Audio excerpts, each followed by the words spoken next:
Miss மகா 10th maths அளவியலில் பயிற்சி 7.4 6வது கணக்கு. ஓர் உள்ளீடற்ற அரைக்கோள ஓட்டின் உட்புற மற்றும் வெளிப்புற விட்டங்கள் முறையே. என்ன உருவம்? உள்ளீடற்ற அரைக்கோளம். என்ன கொடுத்துருக்காங்க? உட்புற மற்றும் வெளிப்புற விட்டங்கள் கொடுத்துருக்காங்க. ஓகே, அப்போ விட்டம் அப்படின்னு கொடுத்தா நமக்கு என்ன தேவை? ஆரம். விட்டத்தில் பாதி ஆரம். அப்போ 6 கொடுத்தா 3, 2 6 2 10. அப்போ ஆரம் 3 சென்டிமீட்டர், இது 5 சென்டிமீட்டர். உட்புற ஆரம் 3 சென்டிமீட்டர், வெளிப்புற ஆரம் 5 சென்டிமீட்டர். அது உருக்கப்பட்டு, அப்போது ஒரு உருவத்தை உருக்குறாங்க அப்படின்னா என்ன அளவு கண்டுபிடிக்கணும்னா கன அளவு. ஒரு உருவத்தை உருக்குறாங்கன்னா என்ன அளவு கண்டுபிடிக்கணும் சாமி? கன அளவு.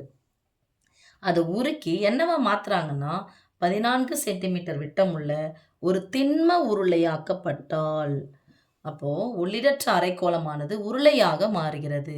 ஒன்றை உருக்கி, ஒரு உருவத்தை உருக்கி இன்னொரு உருவமாக மாத்துறாங்க அப்படின்னு சொன்னால் அது கன அளவு.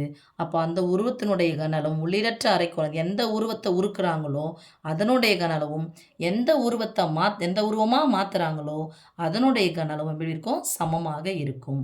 ரைட்? அவ்வுருளையின் உயரம் என்ன? அப்போ உள்ளிடற்ற அரைக்கோளத்தின் கன அளவு,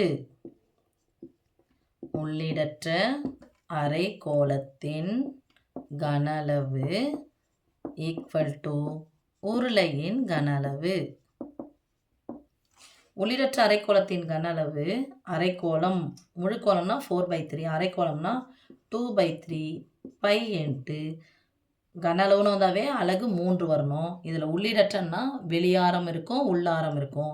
அப்போ capital R³ minus small R³ right? Equal to உருளையின் கன அளவு ஃபார்முலா வட்டத்தின் பரப்பளவோடு உயரத்தை பெருக்கணும். ஓகேவாம்மா? இப்போ இந்த பையன் என்ன ஆயிடுச்சு? கேன்சல் ஆயிடுச்சு. 2/3 இன்ட்டு R³ அப்படிங்கிறது வெளி ஆரம். இங்கே வெளிப்புற விட்டங்கள் முறையேன்னு கொடுத்தாங்க. முறையேன்னா இந்த உட்புறம் 6, வெளிப்புறம் 10. விட்டம் கொடுத்துறாங்க. விட்டத்தில் பாதி ஆரம். அப்போ 10 சென்டிமீட்டர்னா எத்தனை 2 10? 2 10.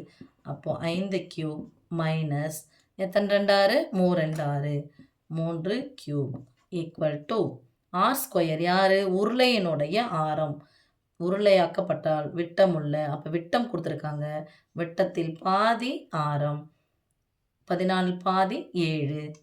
7 ஸ்கொயர்னா 7 இன்ட்டு 7 2 முறை போடணும். இன்ட்டு உருளையினுடைய உயரம் தான் ஹெச். இதை கேட்குறாங்க. இப்போ சிம்பிளிஃபை பண்ணிக்கலாம். 2/3 இன்ட்டு 5 3 முறை போட்டு பெருக்குன்னு அர்த்தம். 3 முறை பெருக்கணும். 5 3 முறை போட்டு பெருக்கணும். 5 25 25 125 மைனஸ் 3³ 3 முறை போடணும். 3 3 9 9 27 equal to 7 into 7 into H. 2/3 into 125லேருந்து 25 நீக்கிடுங்க. ஒரு மைனஸ் வந்தால் கழிக்கணும். அப்போ 25 கழிச்சிடுங்க. அப்புறமா நம்ம என்ன பண்ணலாம்? ஒரு 2 கழிச்சிடலாம்.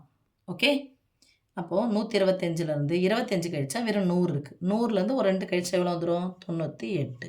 Right? Equal to 7 into 7 into H. Okay, எல்லாம் 7 எவ்வளோ போட்டுக்கலாம் சாமி? 49 போட்டுக்கலாமா? 7 பெருக்கு 49 இன்ட்டு ஹெச். இப்போது பெருக்கலாக இருக்கிற 49 இந்தாண்ட பக்கம் வந்துச்சுன்னா வகுத்தலாம் மாறும். அப்போது நேராக கேன்சல் பண்ணிக்கலாம். இங்கேயும் பெருக்கல் இருக்குது, இங்கேயும் பெருக்கல் இருக்குது. அப்போ ஈக்குவலுக்கு லெஃப்ட்டு ரைட்டும் கேன்சல் பண்ணிக்கலாம். பகுதியும் கேன்சல் பண்ணிக்கலாம். தொகுதி இருந்தால் தொகுதியெல்லாம் கேன்சல் பண்ணிக்கலாம். இப்போ தொகுதியில் 2 இன்ட்டு 98 இருக்குது. இப்போ இங்கே 49 49 2 49 98. போன கணக்கெல்லாம் பார்த்துட்டு வந்திருப்பீங்க. இப்போ எனக்கு ஹெச் தான் தேவை. 1 ஹெச்சையும் பெருக்குனா 4 ஹெச் ஹெச். இப்போ இங்கே பெருக்குனா தொகுதியும் பெருக்க நேரம் பெருக்கிட்டு பை போட்டுக்கோங்க. 2 2 4/3. எதில் கொடுத்துருக்காங்க? அலகுலாம் சென்டிமீட்டரில் கொடுத்துருக்காங்க. அப்போ 4/3 ஈக்குவல் டு ஹெச். யாருடைய இது? உருளையின் உயரம். இதை சுருக்கி 1 வேர்டில் இந்த மாதிரி கேட்குறாங்க அப்படின்னு சொன்னால் 4 எதால் வகுக்கணும்னு அர்த்தம். பேர் 3ஆல் வகுக்கணும். அப்போ 4 3ஆல் வகுத்தா 4 எத்தனை 3 இருக்குது? 1 3 3. வகுத்தல் என்பது தொடர் கழித்தலின் சுருக்கம். 4லேருந்து 3 கழிச்சா 1. 1ல் 3 அடங்காது. அடங்கலைன்னா 0. 0 சேர்த்தா புள்ளி. 3 3 9. மறுபடியும் 1, மறுபடியும் அதே வரும். 3 3ன்னு போய்கிட்டே இருக்கும். நீங்கள் 9th இதை படிச்சிருப்பீங்க. 3 தொடர்ந்து போயிட்டு அந்த பேர் 3 பார்னு போடணும்.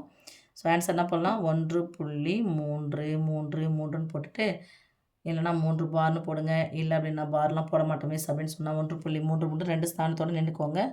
ஈக்குவல் டு சென்டிமீட்டர் எழுதுங்க. அலகு எழுதணும். Centimetre equal to H. Okay, உருளையின் உயரம் இது அல்லது தான். இது எழுதினாலும் ஆன்சர் ரைட்டு, இல்லை இது இப்படி எழுதினாலும் ஆன்சர் ரைட்டு. சிம்பிளிஃபை பண்ணி எழுதினாலும் ஒன்றும் தப்பு கிடையாது. ஓகே, தேங்க்யூம்மா.